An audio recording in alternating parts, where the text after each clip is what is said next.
ये कहानी है कैल्विन की, एक टीनेजर जो अमेरिका के एक ऑर्फनेज में रहता था। कैल्विन का जीवन सिंपल था, लेकिन अकेलेपन से भरा हुआ।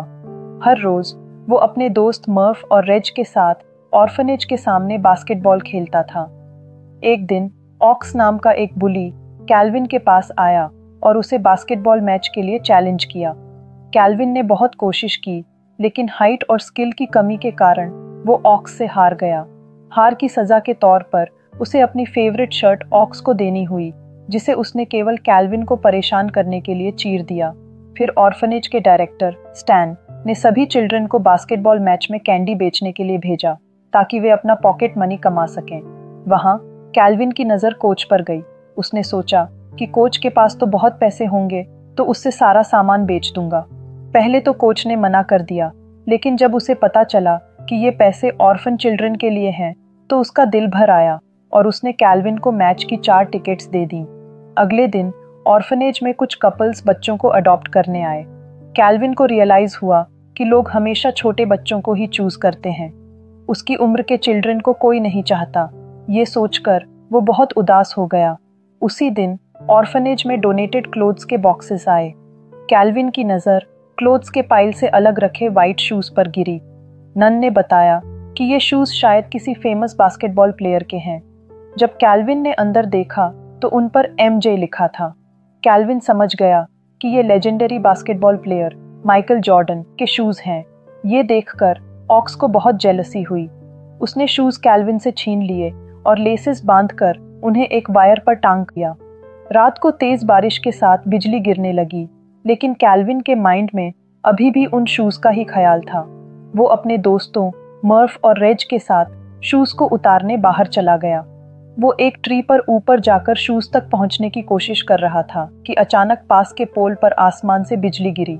कैल्विन शूज के साथ सीधा नीचे गिर गया। खुशकिस्मती से उसे कोई इंजरी नहीं आई, लेकिन उसने देखा कि वो शूज चमकने लगे थे, मानो उनमें कोई मैजिकल पावर आ गई हो। अगले दिन कैल्विन अपने दोस्तों के साथ कोच की दी हुई टिकट्स लेकर बास्केटबॉल मैच देखने गया, लेकिन वहां ऑक्स भी पहुंच गया, इसलिए कैल्विन ने उसे भी एक टिकट दे दी। मैच के दौरान कोच ने अनाउंसमेंट की कि ऑडियंस में बैठे एक पर्सन को बास्केटबॉल स्टार ट्रेसी रेनल्ड्स के साथ 1-on-1 मैच खेलने का चांस दिया जाएगा। लक से ये चांस कैल्विन को मिल गया। पहले तो ट्रेसी ने कैल्विन को छोटा बच्चा समझकर उसे जीतने देने की सोची, लेकिन कैल्विन ने एक के बाद एक अमेजिंग बास्केट्स करने शुरू कर दिए। उन शूज में सच में कुछ स्पेशल था, क्योंकि कैल्विन 6 फीट की लंबी जंप्स भी लगा रहा था। कैल्विन का टैलेंट देखकर स्टेडियम में मौजूद सभी लोग हैरान रह गए।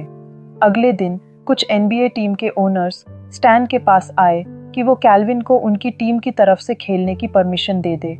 पहले स्टैन ने मना कर दिया, लेकिन जब कोच ने ज्यादा पैसे का ऑफर दिया तो वो खुशी खुशी मान गया। ऑर्फनेज में सब लोग बहुत खुश थे, सिर्फ ऑक्स को ये बात बिल्कुल अच्छी नहीं लगी। उसी दिन कैल्विन ने अपने दोस्तों को बताया कि उसके शूज में मैजिक है और ये पूरा मिरेकल शूज का ही किया धरा है। लेकिन उनकी ये सारी बातें ऑक्स भी सुन रहा था। जब कैल्विन बास्केटबॉल मैच खेलने पहुंचा तो कोच ने उसे यूनिफॉर्म के साथ साथ नए शूज भी पहनने के लिए दिए, लेकिन कैल्विन अपने पुराने मैजिकल शूज के साथ ही खेलने की जिद करने लगा, तो कोच भी इस बात के लिए मान गया। ट्रेसी के साथ वो 1-on-1 मैच खेलने के बाद से कैल्विन की पॉपुलैरिटी बहुत अधिक हो गई थी। मैच में कैल्विन की टीम कुछ ज्यादा अच्छा परफॉर्म नहीं कर पा रही थी, तो कैल्विन कोच से जिद करता है कि उसे खेलने दिया जाए। कैल्विन अपने मैजिकल शूज पहनकर अमेजिंग खेला और अपनी टीम को जिता दिया। साथ ही साथ उसने कॉन्ट्रैक्ट साइन कर लिया कि वो आने वाले मैचेस में भी टीम के साथ खेलेगा। फ्लाइट के दौरान कोच ने ट्रेसी को बताया कि कैल्विन उसी के साथ उसके रूम में रहेगा और उसका ध्यान रखने की पूरी रिस्पॉन्सिबिलिटी भी अब ट्रेसी की है। जहां कैल्विन ट्रेसी के साथ रहने की बात सुनकर बहुत खुश था, वहीं ट्रेसी को ये आइडिया कुछ खास पसंद नहीं आया। ट्रेसी ने कैल्विन को रूम सर्विस ऑर्डर करना सिखाकर अपनी गर्लफ्रेंड के साथ डेट पर चला गया। रूम सर्विस के बारे में पता चलते ही कैल्विन ने अपनी सारी फेवरेट चीजें ऑर्डर कर लीं। जब ट्रेसी अपनी गर्लफ्रेंड के साथ कुछ टाइम स्पेंड करने के इंटेंशन से वापस आया तो रूम की कंडीशन देखकर शॉक्ड रह गया। रात को भी कैल्विन के जोरदार खर्राटों की वजह से ट्रेसी पूरी रात करवटें बदलता रहा। अगले दिन मैच से पहले ट्रेसी के चेहरे पर थकान छाई हुई थी। कोच समझ गया कि वो ठीक से नहीं सोया और उसने वार्निंग दी कि अगर अगली बार गेम से पहले प्रॉपरली रेस्ट नहीं किया तो टीम से सस्पेंड कर दूंगा। इसके बाद कैल्विन ने अपनी टीम के साथ बहुत से मैचेस खेले और लगातार अपनी टीम को सारे मैचेस जिता दिए। फेम उसके कदम चूम रही थी। अपने कमाए हुए पैसों से उसने ऑर्फनेज में सभी के लिए गिफ्ट्स भी लिए। रात को ऑर्फनेज में कैल्विन मर्फ को अपने बास्केटबॉल वाले किस्से सुना रहा था, जिन्हें सुनकर ऑक्स को उससे बहुत जेलसी हुई और वो अचानक कैल्विन से उसके शूज छीनने लगा। उनकी आवाजें सुनकर स्टैन वहां आ गया और कैल्विन को परेशान करने के लिए उसने ऑक्स को खूब सुनाया। अगले मैच से एक रात पहले ट्रेसी मेडिकल स्टोर से कुछ मेडिसिन खरीदने गया ताकि वो एक अच्छी नींद ले सके। कैल्विन भी उसके साथ था। बातों बातों में पता चला कि ट्रेसी और उसके फादर के बीच रिलेशनशिप कुछ ठीक नहीं है और वो उनसे बात तक नहीं करता। ये बात कैल्विन को बहुत अजीब लगी, क्योंकि वो तो इस बात के लिए भी तरसता है कि किसी को फादर कहकर बुला सके, और जिनके पास है वो बात नहीं करते। ट्रेसी ने गलती से एलर्जी की मेडिसिन की जगह स्लीपिंग पिल्स की हेवी डोज खा ली, जिसकी वजह से वो कार में ही सो गया। कैल्विन किसी तरह कार को होटल तक ले गया ताकि पूरी रात बाहर रहने के चक्कर में कोच ट्रेसी को सस्पेंड न कर दे। अगले दिन ट्रेसी को पता चला कि बीती रात हेवी ड्राइविंग के चक्कर में कोच ने कैल्विन को सस्पेंड कर दिया है।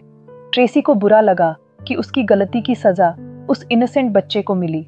इसके बाद वापस जाते टाइम ट्रेसी ने उसे बचाने के लिए कैल्विन का शुक्रिया अदा किया और उन दोनों के बीच अच्छी फ्रेंडशिप हो गई। वापस आने के बाद कैल्विन को अडॉप्ट करने के लिए बहुत से लोग लाइन में लग गए। मर्फ को भी ये चीज बुरी लगने लगी थी, क्योंकि वो चाहता था कि कोई तो उसे भी पसंद करे।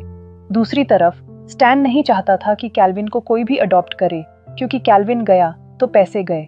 इसी वजह से वो जानबूझकर सबसे बुरे से बुरे लोगों को कैल्विन से मिलवा रहा था। कैल्विन को उनमें से कोई पसंद नहीं आया, इसलिए उसने ऑर्फनेज में ही रहने का डिसीजन लिया। एक दिन वो ट्रेसी से मिलने उसके घर जाता है। उसका लग्जरी मैंशन देखकर वो हैरान रह गया और उसने ट्रेसी को पिछले कुछ दिनों में हुई सारी बातें बताईं। ट्रेसी ने उसकी सारी प्रॉब्लम्स सॉल्व की और साथ साथ खूब फन भी किया। लेकिन अगले दिन ट्रेसी और उसके फादर के बीच की दूरियों को मिटाने के लिए कैल्विन ने ट्रेसी के फादर को बिना उससे पूछे घर बुला लिया। ट्रेसी को उसकी ये बात बिल्कुल पसंद नहीं आई और उसने कैल्विन से साफ साफ कह दिया कि वो उसकी पर्सनल लाइफ से दूर रहे। अगले दिन उनका मैच उनकी राइवल टीम से था, लेकिन उनके दो मेन प्लेयर्स ट्रेसी और कैल्विन के बीच टेंशन होने की वजह से वो मैच हार गए। कोच बहुत गुस्सा हुआ कि वो इतने इम्पोर्टेंट मैच में इतना वीक कैसे खेल सकते हैं। अब उनके पास सिर्फ एक मैच बचा था जो ये डिसाइड करेगा कि वो प्लेऑफ्स में जाएंगे या नहीं। अगले दिन ऑर्फनेज में स्टैन ने कैल्विन को एक फैमिली से मिलवाया जो उसे अडॉप्ट करना चाहती थी। साथ साथ उसने कैल्विन को नए शूज देकर कहा, बेटा, फर्स्ट इंप्रेशन ही लास्ट इंप्रेशन है, ड्रेस्ड अप होकर जाओ। मीटिंग में कैल्विन ने अपने लकी शूज मर्फ को देकर उनकी हिफाजत करने को कहा। मर्फ ने भी कैल्विन के शूज पहनकर उसकी तरह खेलने की कोशिश की, लेकिन उसके साथ कोई मैजिक नहीं हुआ। कुछ देर बाद ऑक्स मर्फ के पास आया और उससे शूज के बारे में पूछा।